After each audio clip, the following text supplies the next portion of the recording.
अधिकारी कह। अधिकारी कौन है? बोले साधन चतुष्टय संपन्न अधिकारी। तो जो साधन चतुष्टय से संपन्न है उसको अधिकारी बोलते हैं। साधन चतुष्टय में जो आखिरी साधन है वो है मुमुक्षुत्वं चेति। तो जिसके जीवन में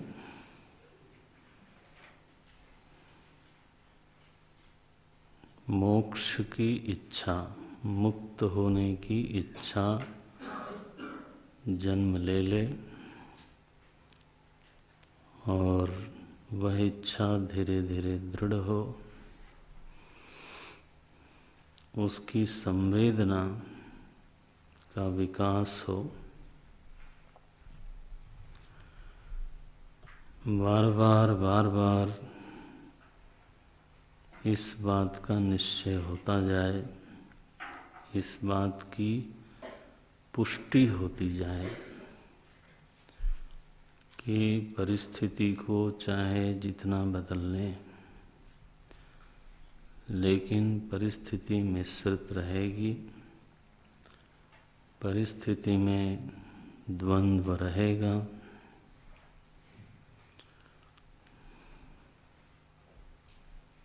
परिस्थिति में संसरण रहेगा, संसरण में भय रहेगा। ये तो परिस्थिति की कथा है। परिस्थिति निरंतर मिश्रित होती है, परिस्थिति निरंतर द्वंद्वात्मक होती है। परिस्थिति में संसरण अवश्य होगा, संसरण में भय अवश्य होगा, अनिश्चितता होगी भविष्य के प्रति, और अनिश्चित भविष्य भय का जनक होता है।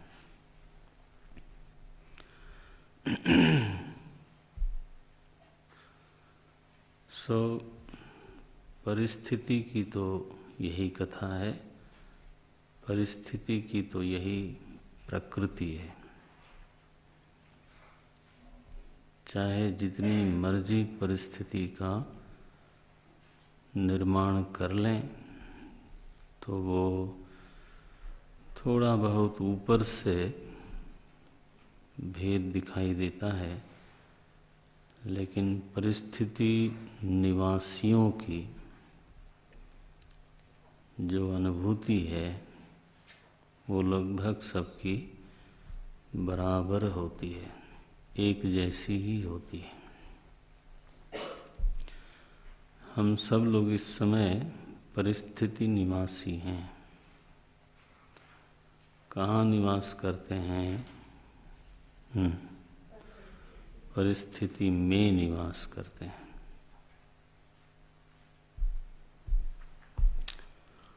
ये जो निवास करने वाला है वो शरीरधारी है। बिना शरीर धारण किए परिस्थिति का भोग नहीं हो सकता। शरीर षड्धर्मी है, आप लोगों ने पढ़ा। अस्ति जायते वर्धते विपरिणमते अपक्षीयते विनश्यति इति। तो शरीर तो षड्धर्मी है। तो परिस्थिति की एक कथा है, शरीर की दूसरी कथा है।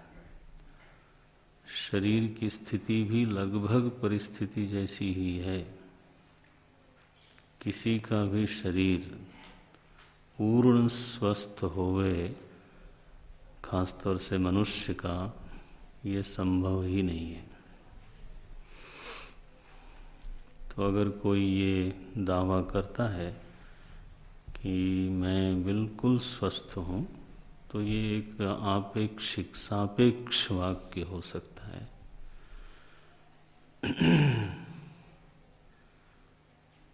क्योंकि मिश्रित कर्मों का परिणाम होने के कारण शरीर की स्थिति भी निरंतर मिश्रित ही होती है। विद्यारण्य स्वामी जी ने यहाँ तक कह दिया कि अगर कोई पूर्ण स्वस्थ है तो वो जीवित नहीं बचेगा। लो, ये कहीं सिर में, कहीं कान में, कहीं आँख में, कोई ऐसे छोटे मोटे थोड़ो, शरीर में 1000 अंग हैं।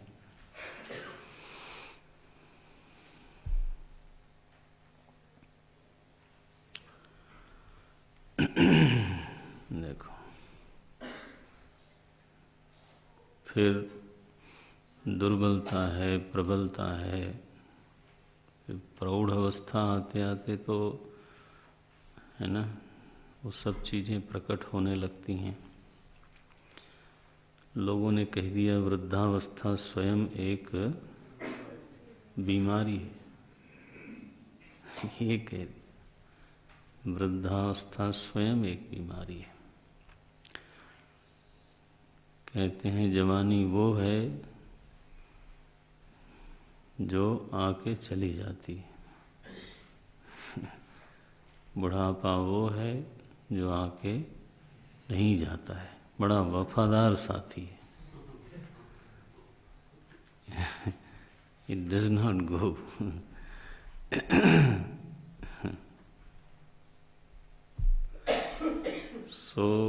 जो साधक अति संवेदनशील हो गया, विचारशील हो गया और बार बार परिस्थितियों का अवलोकन करता है, निरीक्षण करता है, परीक्षण करता है और परिस्थिति में निवास करने वाले इस शरीर का भी परीक्षण करता है,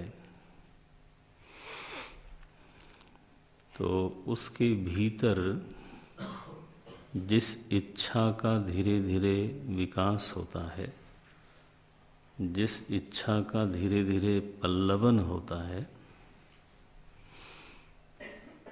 उसका नाम है मुमुक्षा। फिर उसके भीतर ये इच्छा होने लगती है कि क्या कुछ ऐसा कोई उपाय है जो हमको देह से और परिस्थिति निवास से दोनों से ही मुक्त कर दे। इसको बोलते हैं मुमुक्षा। मोक्षो में कदा भूयात, मोक्षो में भूयात इति, मोक्षो में कदा भविष्यति। यह वृत्ति जब प्रगाढ़ होने लगती है, जब तक लोगों को परिस्थिति में खेलने का मजा आता है, तब तक तो बात अलग हो गई। जब तक शरीर को ही आनंद का कोई साधन मानता हो, तब तक तो बात अलग है। लेकिन कदाचित कोई वसुदेव जी की चित्त भूमि पर पहुंच जाए, जहाँ उनको लगता है कि 6 लड़कों को मुझे सौंपना पड़ा कंस को, और मेरे सामने ही उसने उनको चट्टान पे दे मारा। कितना हृदय विदारक पीड़ा हुई होगी। तो नवजात शिशु को माता के हाथ से छीन लेना से इतने दीर्घ काल तक कारागार में रहना, ये कोई सुख की बात है। तो उनको जब कहा गया कि आप तो भगवान कृष्ण के पिता हैं, कितना बड़ा सौभाग्य है आपका, बोले छुट्टी करो, बहुत हो गया। ये बात अच्छी है, सुख हुआ कि मैं कृष्ण का पिता था, बलराम का पिता हुआ, लेकिन जो दुख हुआ वो भी बराबर ही था, बल्कि ज़्यादा ही था। इसलिए ये कौन बोलता है? ये महाराज वसुदेव बोलते हैं। हम लोगों का क्या है? हम लोगों की परिस्थिति में ऐसा क्या है जो प्रेम करने लायक हो? लेकिन अब क्या बताएं, ये बात तो होती है संवेदना की। मुमुक्षा परिस्थिति जन्य नहीं है, मुमुक्षा विचार जन्य है। मुमुक्षा संवेदना जन्य है। मुमुक्षा की उत्पत्ति के लिए परीक्षण का जीवन होना चाहिए। हमारी श्रुति भगवती बोलती हैं, परीक्ष लोकान कर्मचितान ब्राह्मणः निर्वेदम आयात। गुरुदेव बोलते थे, बी अ जज इन योर लाइफ। बेहोश होके जीते हैं, कुछ भी हाथ लगता नहीं, मस्त हो जाते हैं, कभी जवानी में, कभी धन में, कभी पद में। दुनिया में नशों की कमी थोड़ो है। तो जो लोग होशो हवास में हैं, विचार प्रधान हैं, संवेदनशील हैं, निरंतर जीवन का परीक्षण करते रहते हैं, तो उनके चित्त में यह इच्छा अंकुरित हो के रहेगी, ये निश्चित है। आज नहीं है तो कल हो जाएगी, है ना। इसलिए भगवत गीता में एक बात कही गई, जन्म मृत्यु जरा व्याधि दुख दोषानुदर्शनम। हाँ,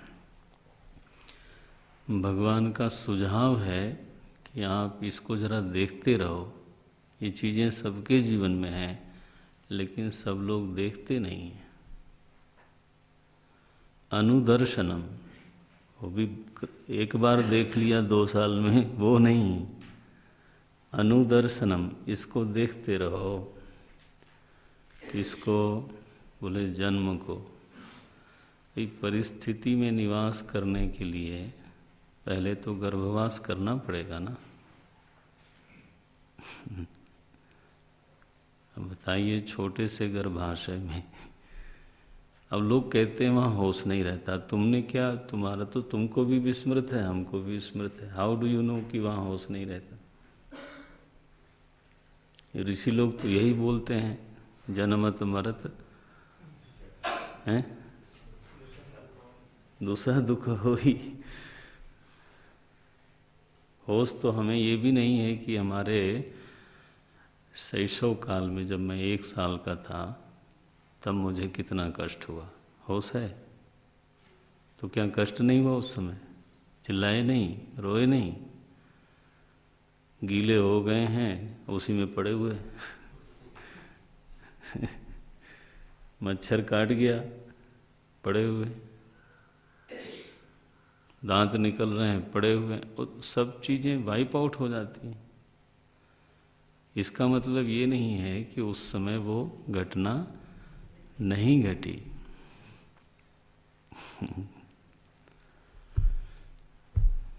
जो चीज़ रजिस्टर ना हो वो हुई नहीं है, ऐसा तो प्रमाण नहीं बनता। ये तो ये तो प्रमाण नहीं है। हाँ, प्रभु की कृपा बहुत है, इसलिए बहुत सारी चीज़ें रजिस्टर नहीं होती हैं, होके मिट जाती हैं। बच्चा रोता है, क्या क्या होता है उसको बताइए। And he can not even speak out, he does not know the language. उसके पास एक ही भाषा है, क्या? बस। अब आप उसको समझ लो, सुन लो, बहुत अच्छा है। नहीं सुनो, नहीं समझो तो क्या कर सकता है बताओ? कितनी भीतर अकुलाहट होती होगी कि मैं कुछ बताना चाहता हूँ और यहाँ कोई सुनने को राजी नहीं है। ये सब हम लोग बेहोशी में भूल जाते हैं सब चीज़ें। तो गर्भवास में भी क्या क्या हुआ होगा, तुम्हारे कहने से हम मान लें कि वहाँ कुछ नहीं हुआ। वो हिलता है, डुलता है, माता जी को क्या बोलते हैं, किक मारता है। अम्मा लोग बताती हैं। तो वो हिलता डुलता किक मारता है, क्यों मारता है? कुछ होता होगा बेचारे को। सो भगवान ने कहा इसको जरा देखा करो, जन्म। फिर लोगों की मृत्यु को देखो, बहुत कम ही लोग ऐसे हैं जो सुख से मर जाते हैं। ओफो, ज़्यादा नहीं बोलता इस पर, क्यों सुबह सुबह मन खराब किया जाए। लेकिन वी ऑल नो, ये जवान लोगों को पता नहीं लगता, वो तो दूसरी मस्ती में है ना अभी। ये दूर तक देखने वाले जवान भी हो सकते हैं, बच्चे भी हो सकते हैं, लेकिन ज़्यादातर नहीं दिखता। ज़्यादातर हाथ पांव फेंकने को समझते हैं ये दिस इज द लाइफ। जन्म मृत्यु जरा, और चौथी चीज कही व्याधि,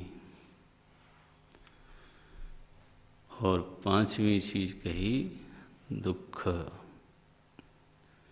जन्म मृत्यु जरा व्याधि दुख, दोष, यही दोष है।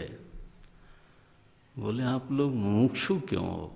अरे मुमुक्षु क्यों माने? दोषपूर्ण जीवन में रहना पड़ता है। अब तुमको खुशी हो रही है तो रहो भाई, कौन मना करता है?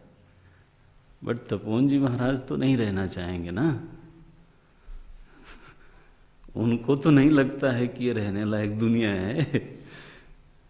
सी, आपको मजा आता है तो मुबारक हो, बहुसंख्या तो उन्हीं की है, तो हमें कोई आपत्ति थोड़ा है उसमें।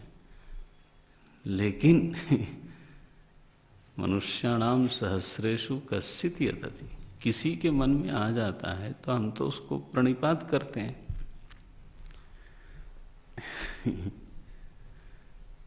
सबके मन में मुमुक्षा आ जाए, ये कब किस शास्त्र ने कहा है? ये कोई झुंझुना थोड़ो है कि हर बच्चा उससे खेलेगा। It's a rare one.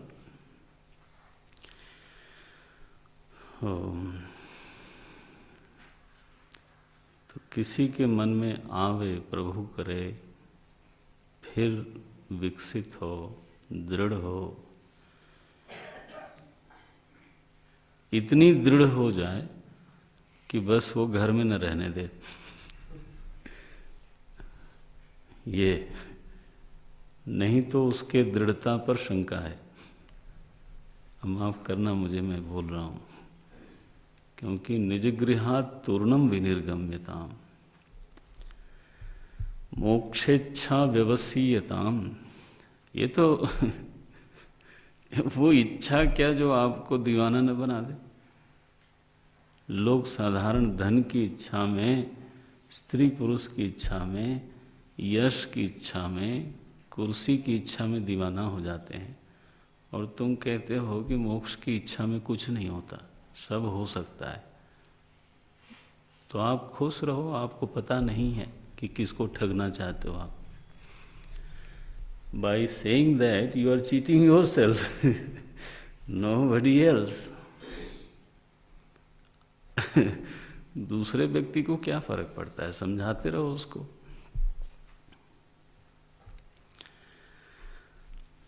क्या नई हरवा हमका न भावे।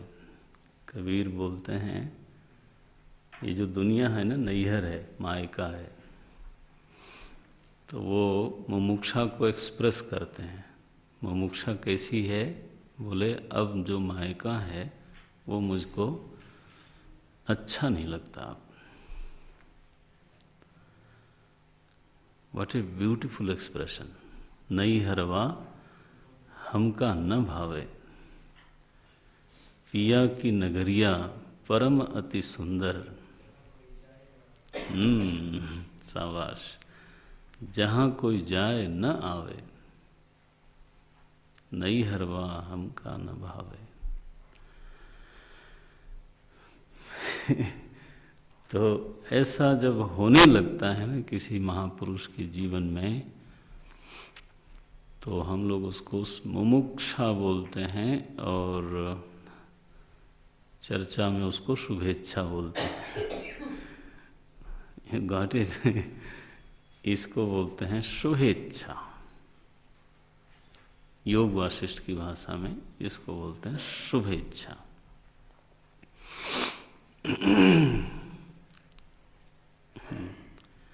यहाँ से यात्रा शुरू हुई और विवेक संपन्न हो गया, सद्गुरु से संयोग हो गया, वेदांत वाक्यों का एकाग्रता से श्रद्धा से श्रवण किया, मनन किया, सम्यक रूप से प्रमाण व्यापार हो गया।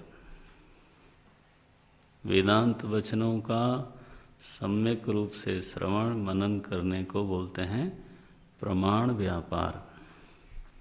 जैसे नेत्र का व्यापार करने से रूप और रंग का ज्ञान होता है, हाँ, वैसे वेदांत प्रमाण का सम्यक व्यापार होने से आत्मा का बोध होता है। ये सम्यक शब्द को भूलना नहीं, क्योंकि धुंधले प्रकाश में नेत्र का व्यापार हो तो रज्जु को उसी नेत्र से सर्प देखते हैं। नेत्र से ही देखते हैं, ऐसा नहीं कि कोई कान से देखते हैं। नेत्र से ही देखते हैं। किसको? रज्जु को। क्या देखते हैं? सर्प देखते हैं। क्यों ऐसा हुआ? बोले सम्यक व्यापार नहीं हुआ। प्रमाण का सम्यक व्यापार नहीं हुआ, इसलिए व्यापार में त्रुटि रह गई, दोष रह गया। तो प्रमा उत्पन्न होने की बजाय भ्रमा उत्पन्न हो गई। ये देखो। इसी तरह से वेदांत प्रमाण का सम्यक व्यापार यदि न हो पाए, कदाचित आचार्य में न्यूनता हो, नएष नरेण अवरेण प्रोक्तः, आया ना? अवरेण नरेण, न्यून आचार्य से, माने उसमें थोड़ी कमी हो, कोई दोष हो, बोध में कमी हो, तो आचार्य में भी कमी हो सकती है, तो प्रमाण व्यापार ठीक नहीं होगा। हमारी एकाग्रता में कमी हो तो ठीक नहीं होगा।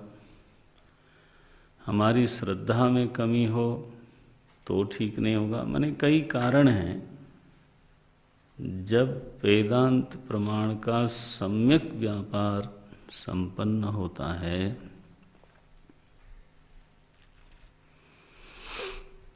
तब उसी मुमुक्षु के चित्त में ब्रह्म बुद्धिरुत्पन्ना, ये ब्रह्म बुद्धि उत्पन्न हुई, ब्रह्म प्रमा उत्पन्न हो गई। किसके प्रति? सर्वेष्वपि भूतेषु, सर्वेष्वपि भूतेषु ब्रह्म बुद्धिरुत्पन्ना, येषां ते जीवन मुक्ताः। ये तो जिस महापुरुष के बुद्धि में ब्रह्म प्रमा उत्पन्न हो जाए, उसी को बोलते हैं जीवन मुक्त। जीवन मुक्त का मुख्य लक्षण हमारे भगवान भाष्यकार ने ये किया। देखो, आत्मा को जीवन मुक्त नहीं कहते, आत्मा तो नित्य मुक्त है। और पगड़ी और कपड़े और जटा और दाढ़ी को जीवन मुक्त नहीं बोलते। ये तो भौतिक है, इनसे लेना देना क्या है। जीवन मुक्ति का सीधा संबंध है प्रमा से। और वो प्रमा कहाँ उत्पन्न होगी?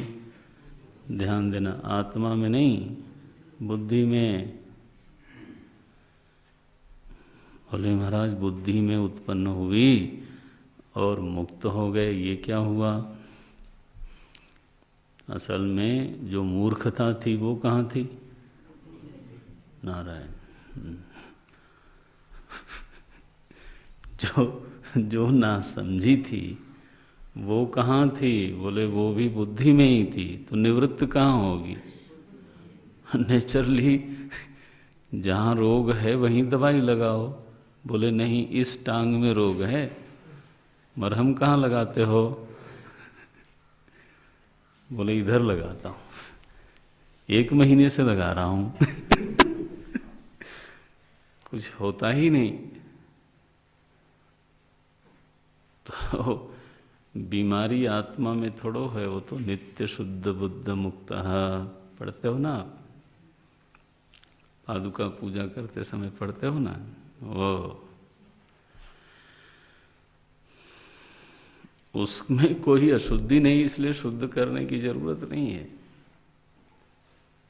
जहाँ समस्या है वहाँ समाधान करो। इसलिए देखो, बहुत ही साफ शब्दों में बिना किसी उलझाव के भगवान भाष्यकार ने लिख दिया, येषाम ब्रह्म बुद्धि उत्पन्ना ते जीवन मुक्ता। बस बोले ये ब्रह्म बुद्धि उत्पन्न हुई, इसकी स्थिति कैसी है, निष्ठा कैसी है? किसकी? आत्मा की नहीं। क्योंकि कई बार हम लोग ऐसा सुनते हैं, आत्मा में very well established, rooted in self. तो असल में निष्ठा कोई, अब हम क्या बोलें, आत्मा से बाहर जाके कोई रह सकता है? You are already rooted in that only, नहीं क्या? I challenge, nobody can go here and there.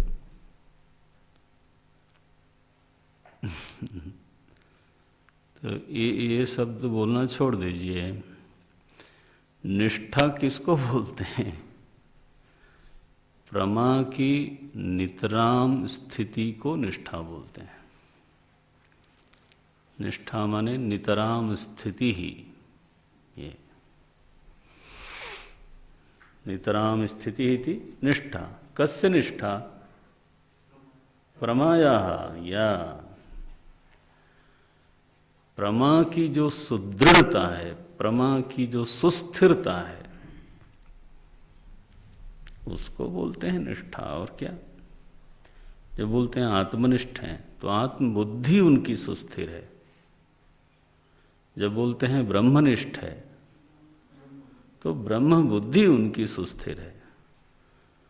बोले अब ब्रह्म में ये स्थित हो गए, इसलिए इनको बोलते हैं ब्रह्मनिष्ठ। तो पहले कहाँ थे?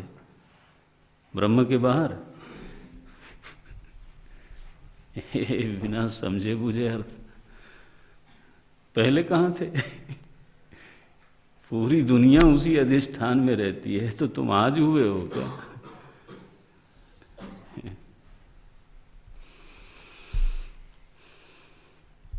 गीता में प्रज्ञा को स्थित कहा गया। किसका लक्षण बताया? स्थित प्रज्ञस्य। स्थित आत्मनः नहीं, क्या लिखा? स्थित प्रज्ञस्य का भाषा। तस्य प्रज्ञा प्रतिष्ठिता। कहाँ प्रतिष्ठिता? किसकी प्रतिष्ठा, किसकी निष्ठा है? क्या बोले? प्रज्ञा की। प्रज्ञा एवं प्रमा। प्रज्ञा और प्रमा में कोई भेद नहीं होता। इस बात को आज ही समझ लो और पूरे जीवन भर इसको धारण करना, क्योंकि ये सब शब्द समाज में कई बार बड़ा रंग रोगन लगा के आते हैं और वो मिस्टीरियस बना देते हैं उसको। ये मिस्टिसिज्म जो है अध्यात्म के साथ एक रोग है, लगा रहता है। महाराज जी तो बोलते थे कलंक है। आपको क्या बताऊं? बोलते थे अध्यात्म में मिस्टिसिज्म, रहस्यवाद क्या है? एक कलंक है। Mysticism is one which cannot be confirmed by the next person. मैंने रात को ये विष्णु भगवान का दर्शन किया, मुझे अभी भी दिख रहे हैं। लो, अब इधर you have to accept it और इधर you have to reject it, and no way you can confirm it. बस मस्ती करो। यही हुआ ना। रहस्यवाद क्या? मुझे दिख रहे हैं, ठीक है, बड़ी कृपा, श्रद्धा, सद्वचन। पंजाबी में क्या बोलेंगे? सद्वचन। श्रद्धा ना हो, घर जाओ। तो कंफर्मेशन किस तरह से करें? पुष्टि कैसे करें उसकी? नहीं, देयर इज नो वे।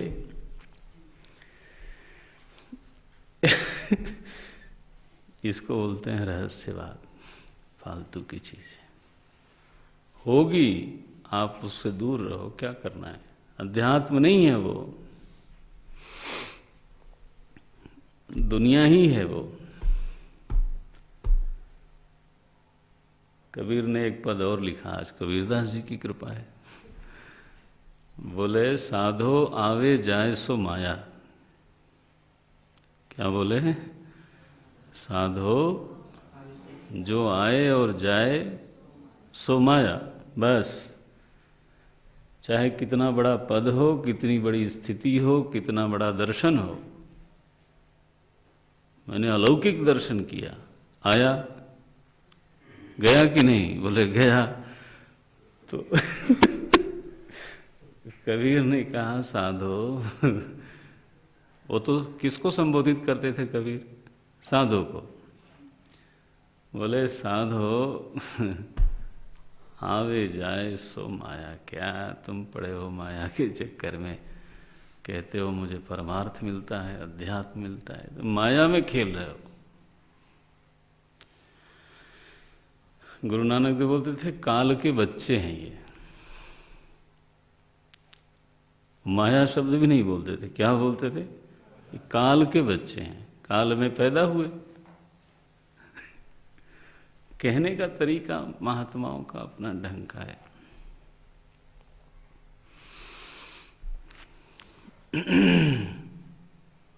प्रज्ञा प्रतिष्ठिता, बुद्धि उत्पन्ना, बुद्धि उत्पन्न हुई और वो दृढ़ हुई।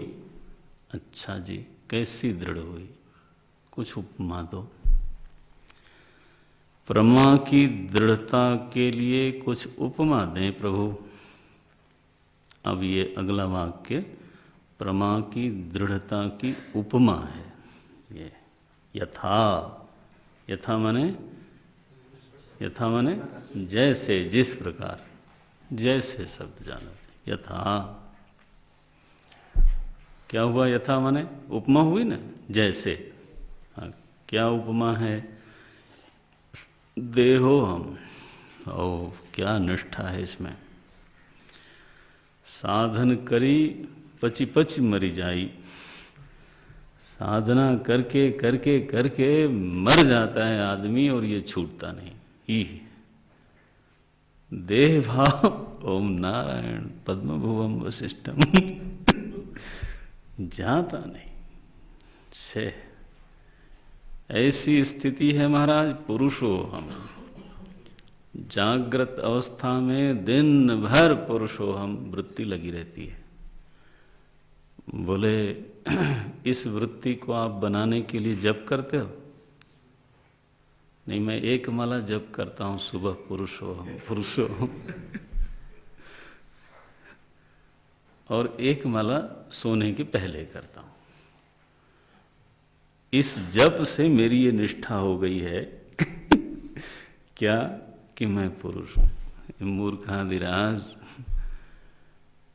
ये वृत्ति है, आवृत्ति की इसमें जरूरत नहीं है।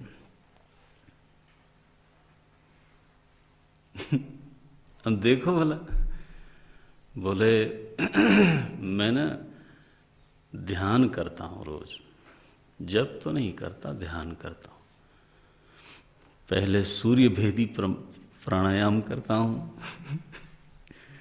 सूर्य का भेदन तो होता नहीं, इस वृत्ति का भी भेदन नहीं हो पाता, बड़ा मुश्किल है। जागृत अवस्था में जब से आंख खुलती है तब से शुरू है। और देखो, हमारे गोस्वामी जी ने देहो हमको, पुरुषो हमको समुद्र कहा। बोले बानर जो है ना, सारी साधना करते हुए यहाँ तक पहुँचते हैं, इसके बाद उनको रास्ता ही नहीं मिलता। देह भाव को पार करने का उनको रास्ता ही नहीं मिलता। विनय पत्रिका में आया, कुणप अभिमान सागर भयंकर घोर। कुणप माने शरीर, देह का जो अभिमान है वही सागर है। सारी साधना देहाभिमान पूर्वक होती है। नहीं, उपवास करते हो क्या बन के? पुरुषोहम बन के, स्त्री बन के। तीर्थ यात्रा करते हो, जप करते हो, ध्यान करते हो, ये तो ऐसा है कि किनारे बैठे रहो, दिन भर बैठे रहते। वो बानर लोग बेचारे बोले अब तक तो हम चल भी रहे थे, अब तो आगे रास्ते, माने जो भी साधन करते हो उसी के किनारे बैठ के करते हो।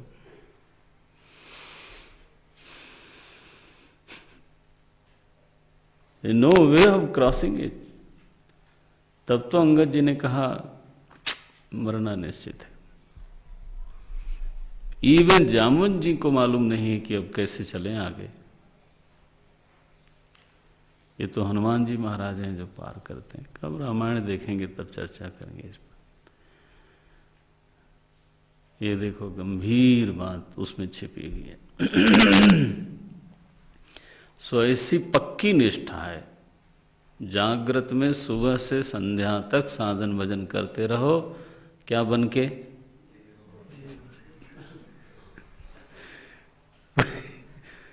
क्या बढ़िया निष्ठा है। इतना ही नहीं, जब आप स्वप्न में जाते हो तो स्वप्न क्या बन के देखते हो? पुरुष पुरुष बन के देखता है, हाँ, स्त्री स्त्री बन के देखती है। वहां भी पीछा नहीं छोड़ता। क्या बढ़िया निष्ठा है।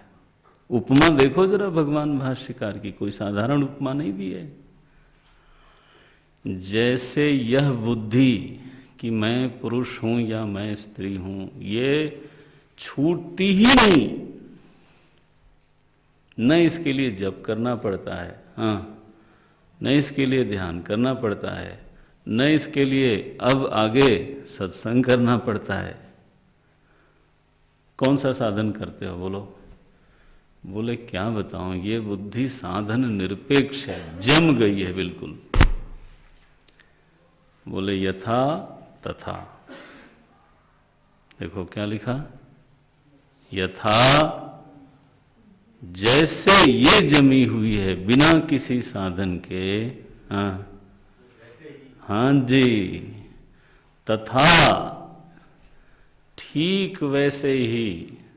अगर आपको लगता है कि ध्यान न करने से ये बुद्धि बिगड़ जाती है ना, ब्रह्म प्रमा बिगड़ जाती है, तो इसका मतलब है कि निष्ठा नहीं हुई। हो ये बात हो गई। अगर आपको लगता है कि जप न करने से बिगड़ गई, तो फिर तो निष्ठा नहीं हुई।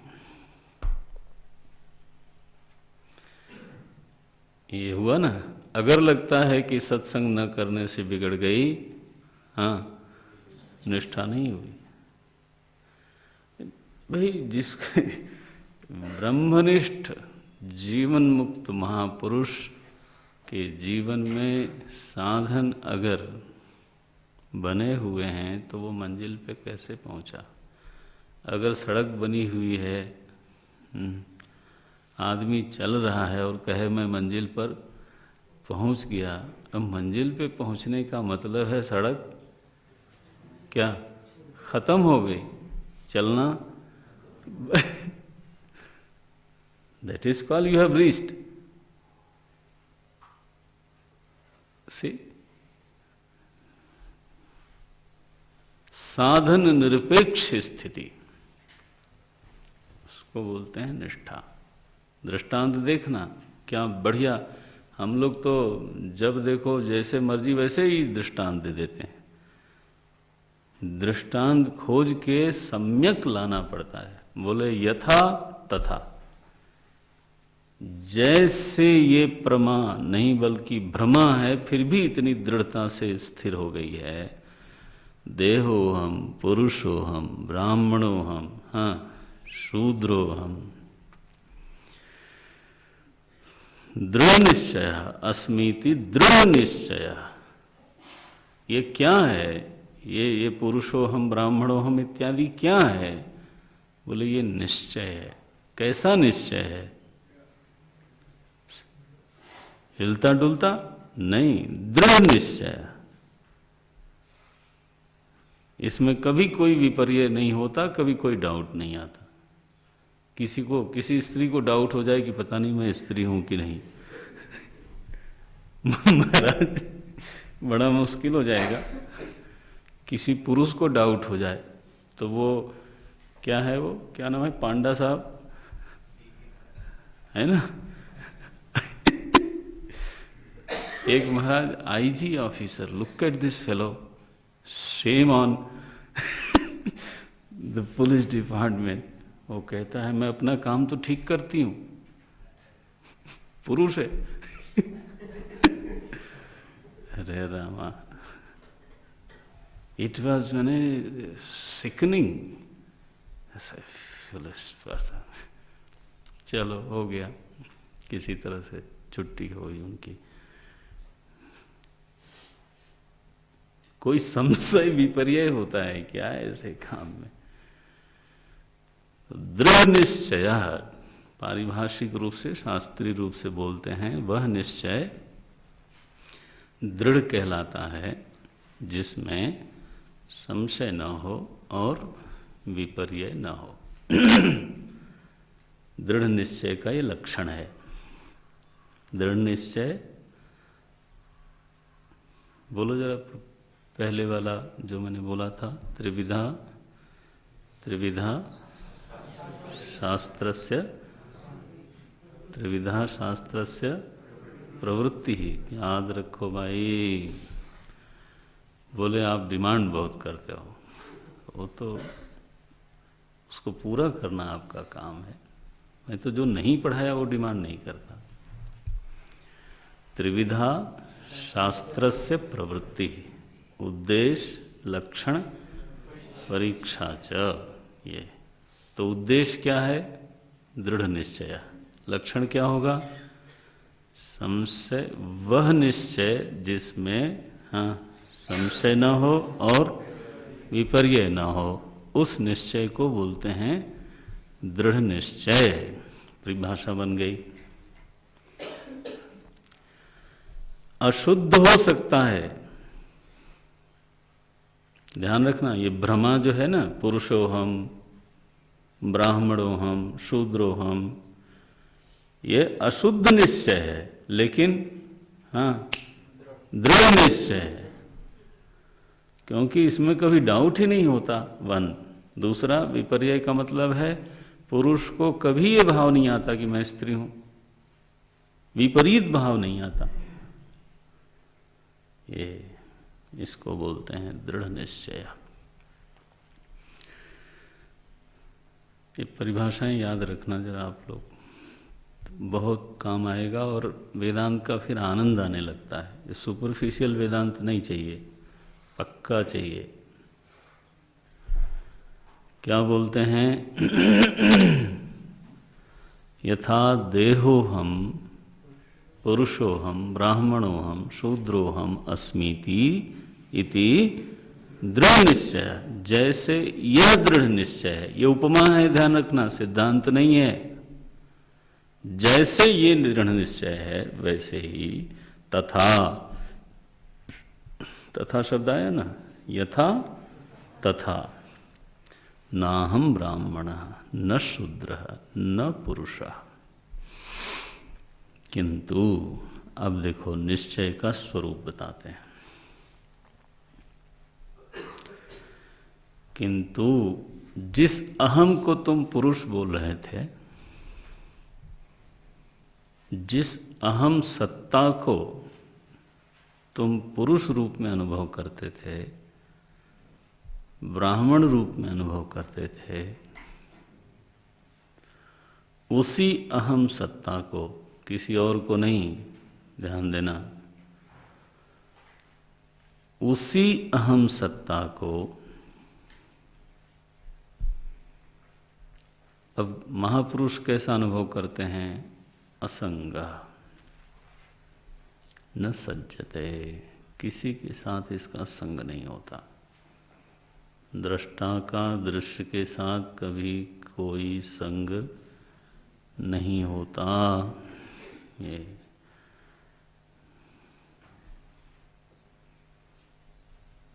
असंग। दूसरा कहा सच्चिदानंद स्वरूप।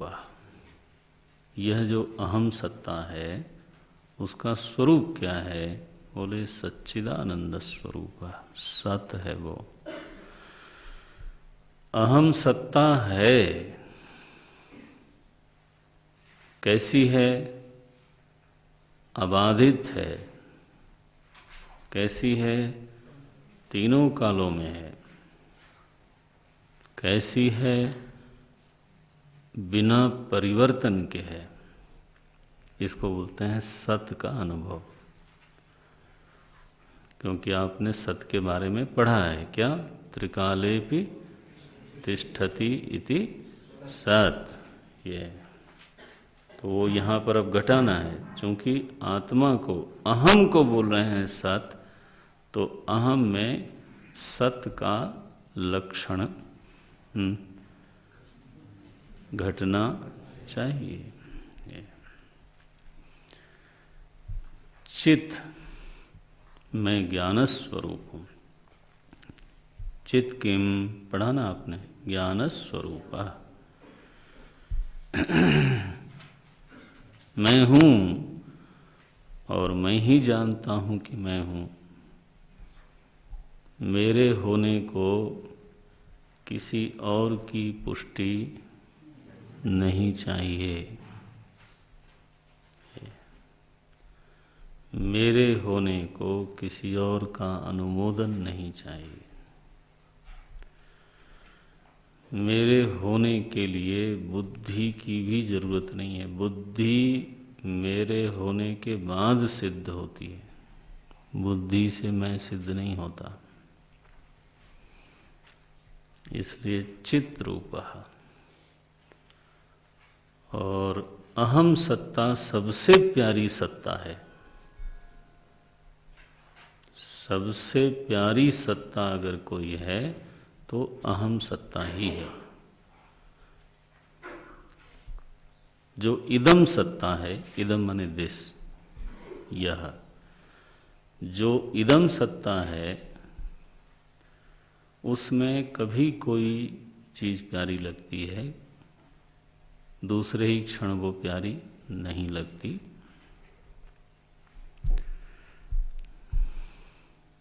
बोले महाराज इस समय एक बढ़िया स्वेटर हो, बहुत ही प्यारा है। बोले देंगे आपको, जून में देंगे। प्यार करना उससे फिर। बोले दूर रखो उसको, देखो एक समय में आपने प्यार किया किससे? स्वेटर सत्ता से। इसको पका डालो, पचा डालो। ये कोई ऐसा बहुत मिस्टीरियस बात नहीं है। अहम सत्ता वैसी ही है जैसे टेबल सत्ता। टेबल को है बोलते हो, अहम भी है। एक अनुभव रूप है और एक को अनुभव करना पड़ता है, बस।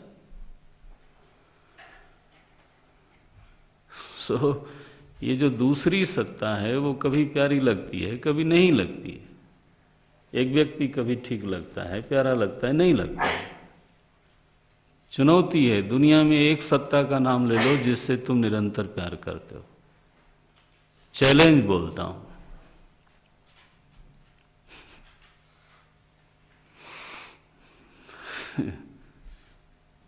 न कोपि विद्यते न किंचित विद्यते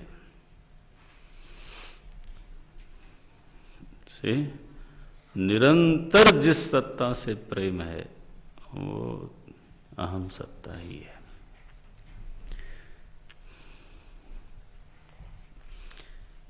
इसलिए आनंद रूप प्रेम उससे करते हैं जहां से आनंद मिलता है।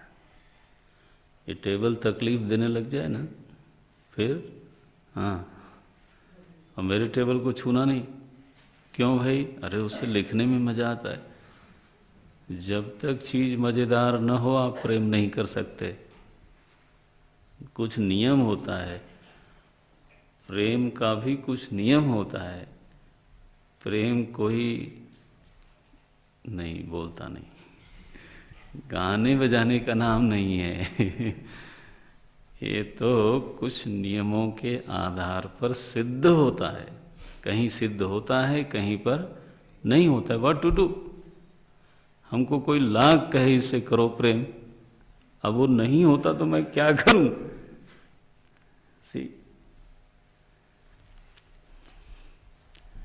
उसमें बहुत सारे नियमों में से एक नियम यह है कि वहां से क्या मजा आना चाहिए। एक छोटा बच्चा महाराज बिल्कुल असहाय, हाथ में उठाओ तो डरे लगता है। इसलिए जब बड़े हो जाते हैं थोड़े बच्चे तब हम उनसे निपटते हैं, अदरवाइज बड़ा फ्रिजाइल रहता है। लोग दे देते हैं कई बार लेकिन लोग बड़ा प्रेम करते हैं। हालांकि कई बार वो उनके गोद में ही कार्यक्रम कर देता है। इवन देन, लेकिन मजा आता है। उसकी एक हल्की सी मुस्कान हो जाए तो यू आर ब्लेस्ड। या तो देखो भाई, जिस चीज से मजा आए, चाहे वो जैसी हो, आप उससे प्रेम कर लोगे। और कोई चीज तकलीफ दे और कहे मुझसे प्रेम करो, लव, ऐसी बात मांग रहे हो जो कभी हो ही नहीं सकती। नियम क्या निकला? अहम सत्ता निरंतर प्यारी है। क्या मतलब है भाई इसका? आनंद स्वरूप है ये। क्या पक्का निश्चय हुआ? असंगः सच्चिदानंद स्वरूप। 5 लक्षण बताए यहाँ। प्रकाश रूप, प्रकाश रूप माने चेतन रूप है। प्रकाशक रूप नहीं लिखा, हालांकि आगे हम इसको पढ़ाएंगे, लेकिन अभी आप ध्यान में रख लो, प्रकाशक नहीं है, प्रकाश है। प्रकाशक होने का मतलब है कर्ता भाव है उसमें, ठीक है। प्रकाश रूप माने ज्ञान स्वरूप है।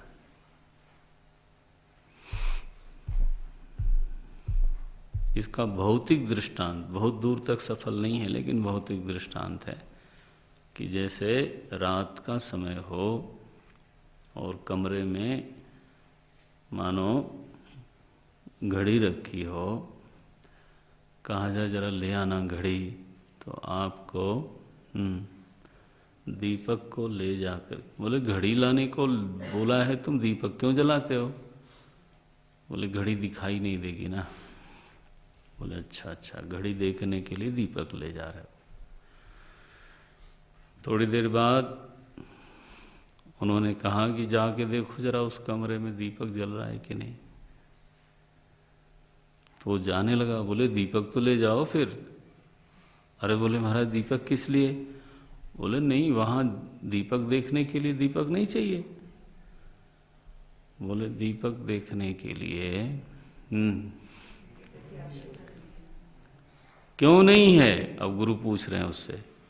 घड़ी के लिए आवश्यकता थी, अब दीपक देखने के लिए क्यों नहीं है? ये बोले वो प्रकाश रूप है गुरुजी, आपको इतना नहीं समझ में आता?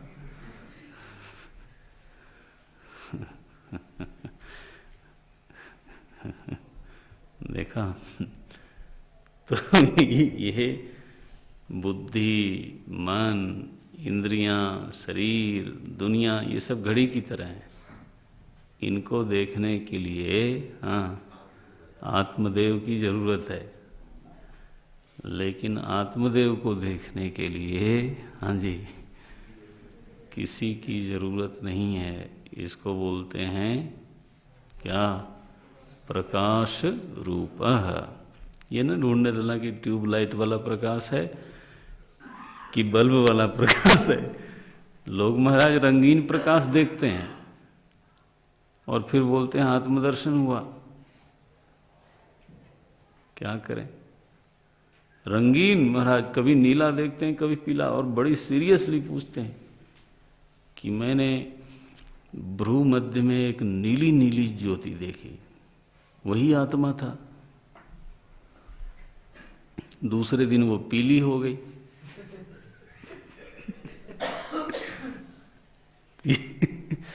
क्या करें?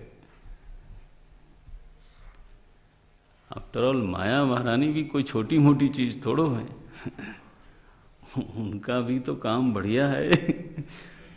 से तो प्रकाश रूप माने रंग बिरंगा प्रकाश नहीं।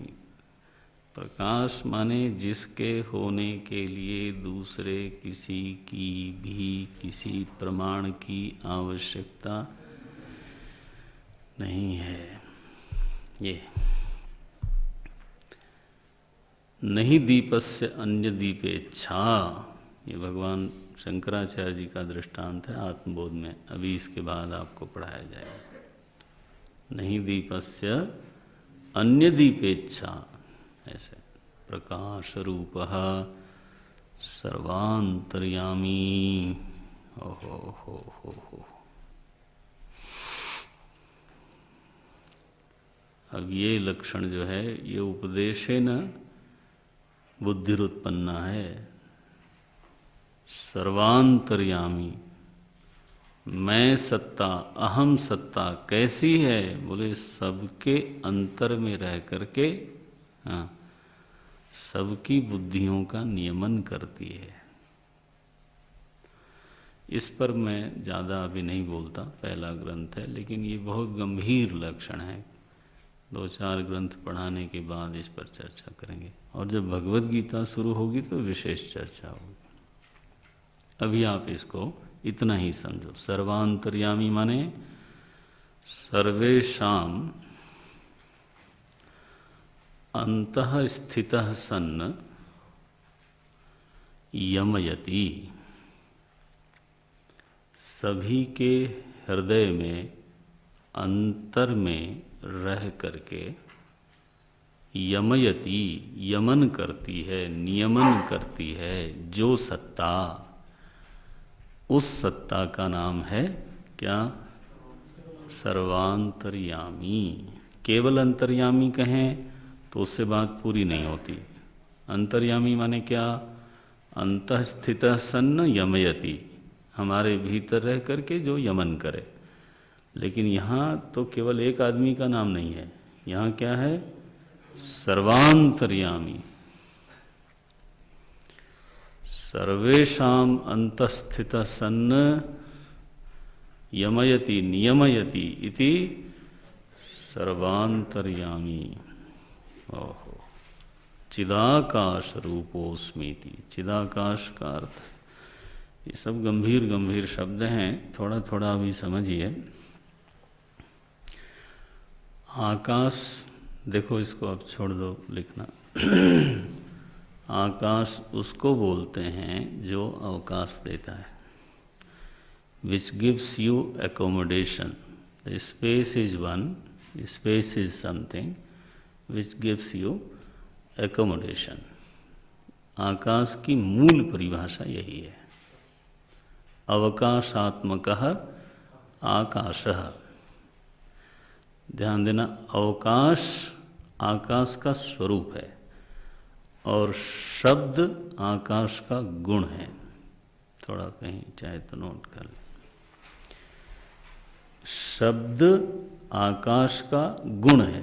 गुण गुणी में भेद होता है? लेकिन स्वरूप और स्वरूप वाले में भेद नहीं होता। या पकड़ में आया? क्लियर? स्वरूप में और स्वरूप वाले में कोई भेद नहीं होता, लेकिन गुण और गुणवान में भेद होता है। ये तो आकाश और शब्द में गुण गुणी संबंध है, लेकिन आकाश का स्वरूप क्या है? बोले अवकाशात्मक, which gives you accommodation, that is called space. अवकाशात्मक आकाश। नाउ तो परिभाषा में अभी केवल चिदाकाश की बोलेंगे, नहीं तो एक भूताकाश मानते हैं वेदांत में, एक चित्ताकाश मानते हैं और एक चिदाकाश मानते हैं। तीन आकाश मानते हैं, भूताकाश, चित्ताकाश और चिदाकाश।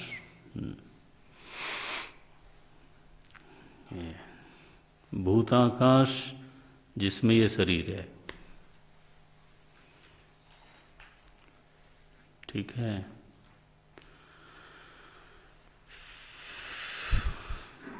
शरीर कहाँ? भूताकाश में। अच्छा, आप जरा आंख खोलिए, देखिए, मेरी ओर देखिए, आंख बंद करिए। मैं आपको दिखता हूँ कि नहीं?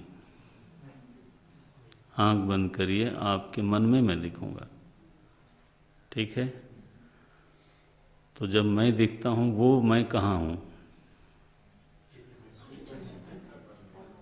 चित्ताकाश में हूँ।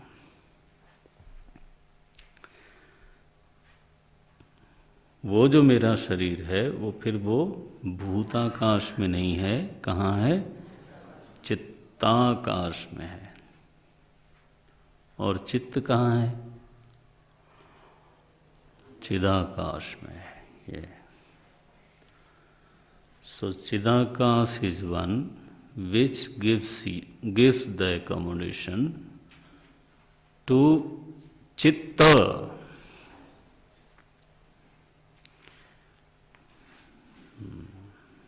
ये आया पकड़ में?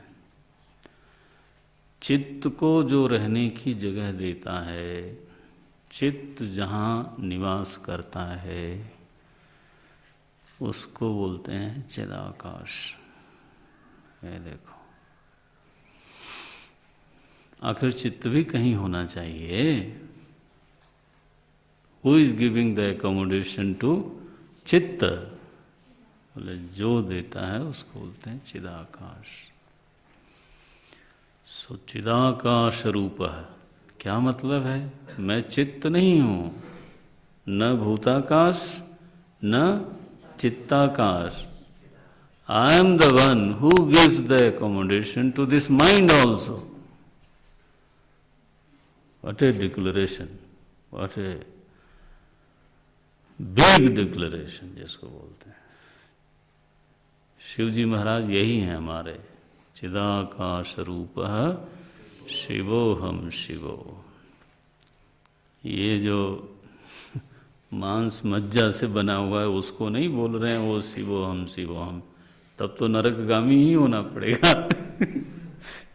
अगर किसी को ये मूर्खता समा जाए तो तब नहीं, जब आप अपने कोई स्वरूप में अनुभव करते हो। प्रकाश रूप चिदाकाश रूप अस्मीति, ऐसा ही मैं हूं।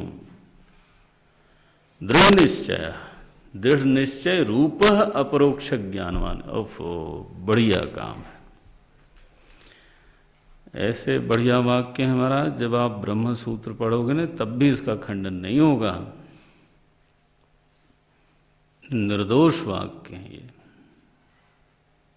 ये न समझ लेना कि बिल्कुल छोटा सा ग्रंथ है, प्रारंभिक है।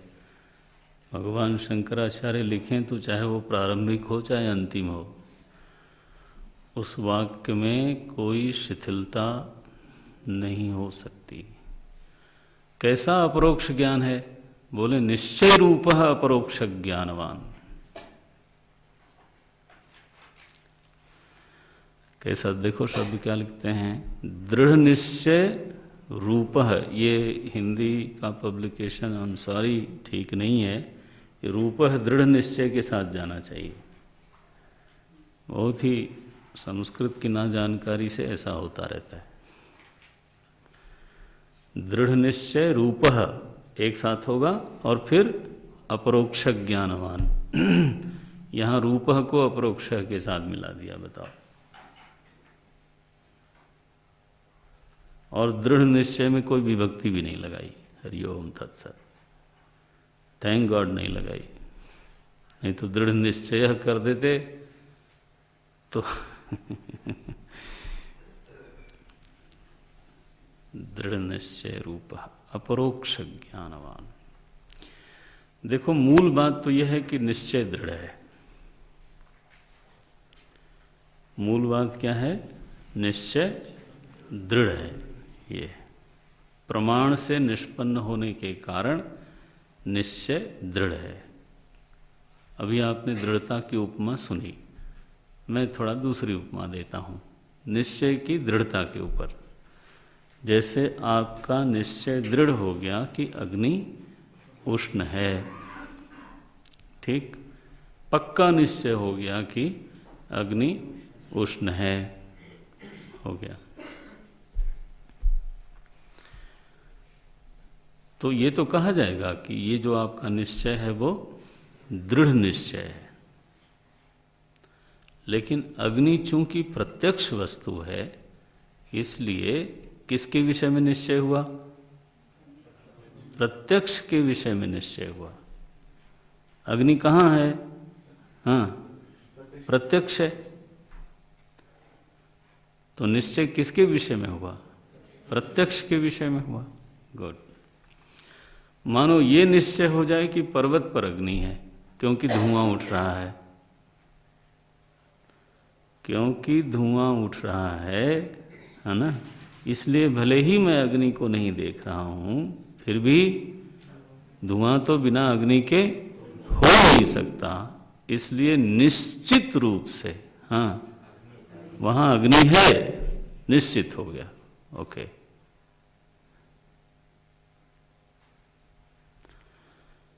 तो वो भी दृढ़ निश्चय है, लेकिन चूंकि जिसके विषय में निश्चय है वो कहाँ है? परोक्ष है। ठीक है। सो दृढ़ निश्चय के साथ परोक्षता जुड़ी हुई है। सामने की अग्नि में है तो दृढ़ निश्चय के साथ प्रत्यक्ष जुड़ा हुआ है। अब यहां दृढ़ निश्चय किसके बारे में हुआ? अहम के बारे में हुआ। या अहम प्रत्यक्ष नहीं है और परोक्ष नहीं है, ये इसलिए चूंकि अहम अपरोक्ष है, हाँ जी, इसलिए निश्चय किसके बारे में? अपरोक्ष के बारे में। इसलिए कल्पना में मत करना कि ये परोक्ष ज्ञानी है या अपरोक्ष ज्ञानी है। ये सब जरा कमरे के बाहर रखो। ये सब ऐसे ही चलता रहता है सब। प्रमा का विषय अगर प्रत्यक्ष है तो प्रत्यक्ष परोक्ष है तो परोक्ष, और अगर हाँ अपरोक्ष है तो अपरोक्ष। तो क्या बोलते हैं? दृढ़ निश्चय रूप हाँ अपरोक्ष ज्ञानवान जीवन मुक्त।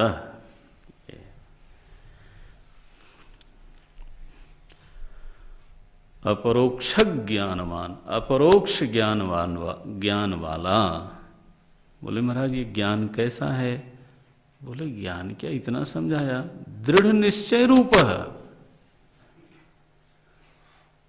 ये निश्चय की जो दृढ़ता है ना, उसी को ज्ञान बोलते हैं।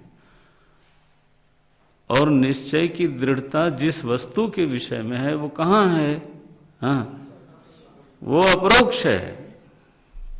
इसलिए क्या बोलेंगे? अपरोक्ष ज्ञानवान जीवन मुक्तः। सो दो लक्षण, मैंने दो लक्षण तो क्या कहिए, एक ही लक्षण का फिर विस्तार कर दिया। पहला लक्षण किया येषाम ब्रह्म बुद्धिरुत्पन्ना सर्वेष्वपि भूतेषु हाँ ते जीवन मुक्ता। बिना किताब देखे रहे, सर्वेष्वपि भूतेषु येषाम ब्रह्म बुद्धिरुत्पन्ना ते जीवन मुक्ता। वन। दूसरा कहा असंग सच्चिदानंद रूप प्रकाश रूप सर्वांतर्यामी चिदाकाश रूपोस्मीति दृढ़ निश्चय रूप अपरोक्ष ज्ञानवान। बस ये दृढ़ निश्चय को भूलना नहीं। दृढ़ निश्चय का उपमा क्या है?